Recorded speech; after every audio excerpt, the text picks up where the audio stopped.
Welcome to the Personal Development School. I'm Sylvia Marina, Lady Dean of the PDS. Our visitor today is Michael O'Brien from Ireland. Mike's been a member of the IKC Personal Development School since 2018.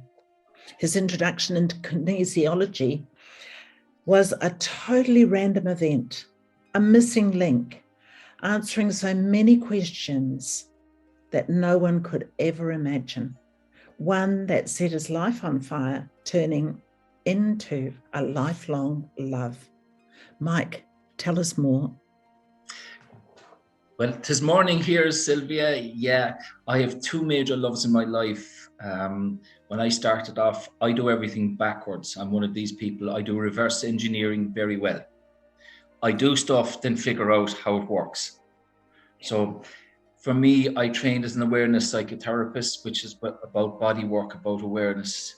But what it didn't do, it didn't actually, I could feel energy shifts and feel movement in people's bodies. Because intuition is one thing, but backing up intuition and being able to back it up in some sort of logical, rational process is not always that easy. So while I trained as an awareness psychotherapist, I was saying, well, non-judgmental awareness, it never really allowed people to know where the shifts were coming, where the energy was being stored. And that's where my second love came into it. While the awareness psychotherapy was brilliant, the body work was limited because it couldn't access these other areas of our beings. So hence, my inquisitive mind set me off again, looking for more answers once I finished my training. And I went online. I looked at all courses. Many courses. A lot of them left me numb, a lot of them left me cold, a lot of them just left me went bleh. And then I came across one, Ger Casey, Kinesiology College of Ireland. And I said, oh, that sounds interesting. So I rang her up, one phone call. The course had already started. I was a week late. Ger took me on, and hence started the second love of my life, kinesiology, which was it was the integration of the mind, the body, and accessing inner wisdom, which both disciplines completely subscribe to in different ways. And to me, it actually brought together all the different aspects that made my mind, my emotions, intuition and feeling and body work came together into a real cohesive entity. And Mike, that was on a personal level.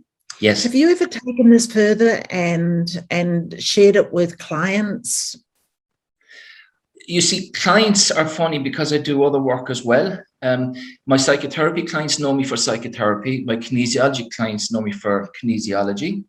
I also do shamanism, Celtic shamanism, and people that come to me that they know that I do shamanism, but it's very few. But when I work on an eclectic basis. So if someone comes to me, I'm flipping between the different modalities, which is what kinesiology does too in ways. You can slip between modalities if the person's body comes up with it, or if they're interested, or if they want to develop a certain area. You can flip in and out and pick pieces from all of those modalities. It's wonderful. It is a fascination, and it has been a well-kept secret in the past, but not anymore. Thank goodness it's out there. And of course, with the author of Touch for Health, Dr. John Thie, he wanted this to be in every home so that every parent, every youth would learn Touch for Health or basic kinesiology. Yeah. And there's an over fascination with the psychology, the thought process and everything else, and the complication, the overcomplicated aspect, of our consciousness, our thinking, our emotions, our feeling. And it's a phrase that I use in my courses, seriously too serious. Yes. Good one. And Mike, I'm fascinated. You actually created some cards. There was something, I'm kind of figure, there's something that just burst out of your heart and you went, I need to do this. Tell us about your cards and the course that goes with it. Well, to tell you about it, let me go back and say there was a Mind, Body, Spirit seminar in Cork, which is up the road from me. Oh, by the way, Ger Casey's Kinesiology College of Ireland. I'm in Ardmore, Southern Ireland. Gers College was literally 25 minutes up the road from me. I never heard of her, never knew of her, never whatever, but yet I knew her mother. So fate and coincidence is like, whoa, time out here. So in that crazy aspect of being and coincidences and synchronicity, I went to a Mind, Body, Spirit seminar in Cork, and I went about Celtic spirituality. And the person that was talking there was talking back on the mainland. She was from England. Now, I didn't mind that, but everything was Celtic spirituality, back on the mainland. And I was going, feck it, lads. You're in Ireland now. We have our own version. We are of the same tribe, but not the same clan, and we have similarity. So everything back on the mainland was like, I was kind of, okay, rather than curse the darkness, now she motivated me, it galled me. And I said, oh, crikey. And then I realized there wasn't much in defense to present what we could give or what I could give. And I said, it's time, don't curse the darkness, create my own inner light. And that's what I did. That's where the cards came from. And I'm connected to the cards, and every single card, I created them individually, collectively.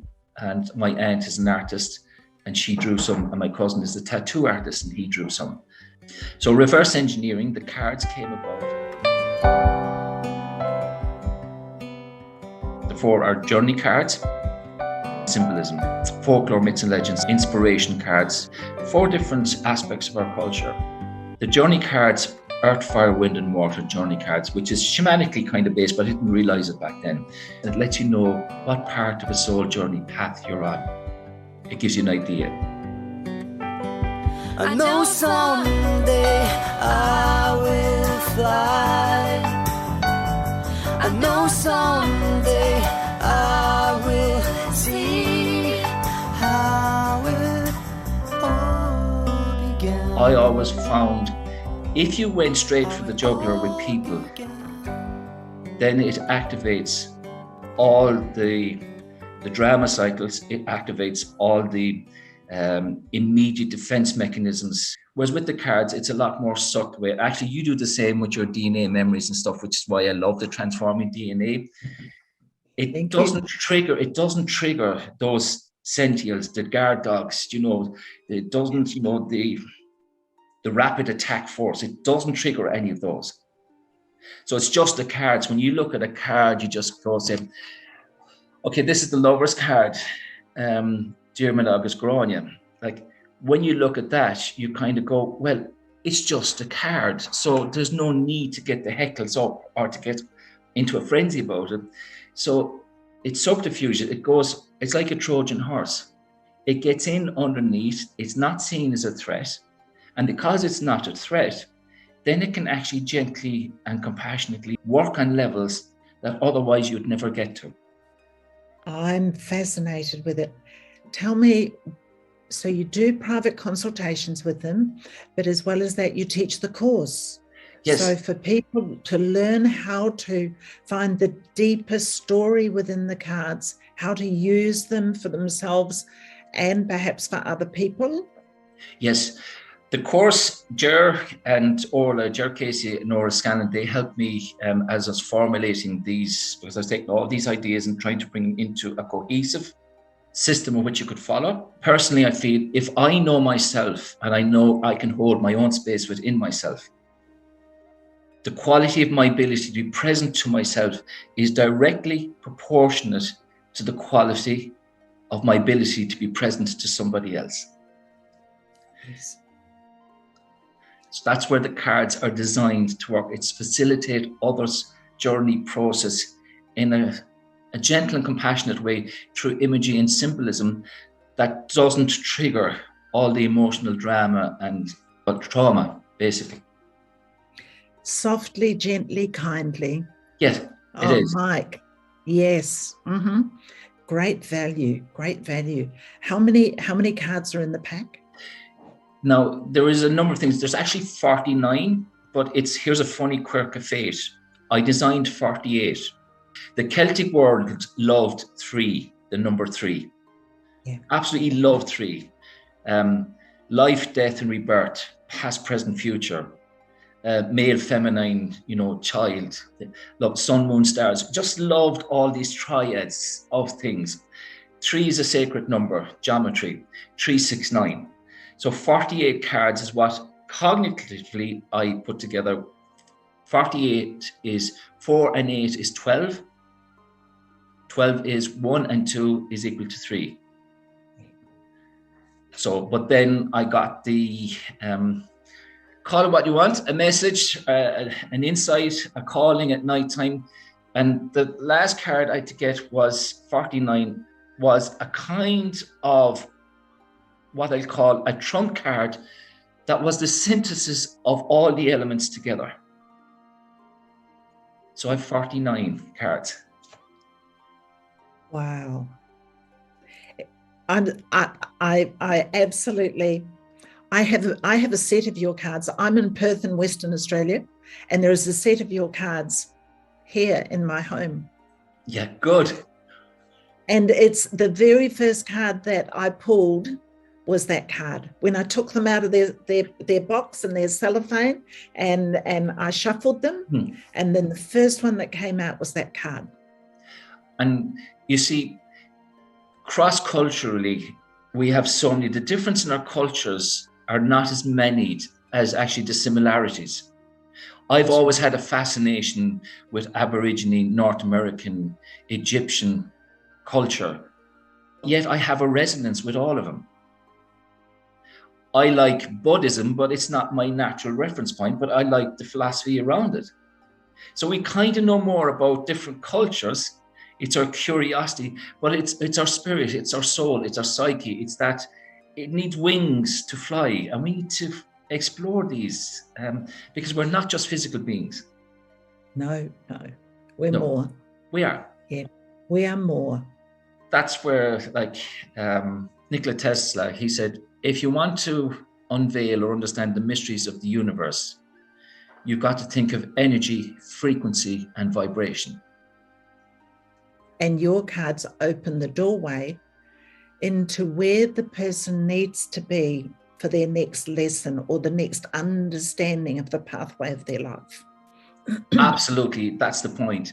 You could get the same cards in 2 different aspects of your life with 2 completely different meanings to them. So it's personally based, it's experiential, and it's for the individual to go into their own inner space, which most people can if they're guided to or allowed. Non-judgment, And sometimes we just need to be heard. We just need, and so does our soul calling, our inner psyche, our inner spirit, our inner essence. It just needs to be heard and to find a way of expressing that. Anam is soul in Irish, and Draíocht is an old Irish word for magic. There's a lot of magic. The magic is in what we don't know. The magic is in what we can't touch, what we can't quite put a finger on. And within each of us, we have our own version of that. The course is, it's not just about the cards. There is a workbook.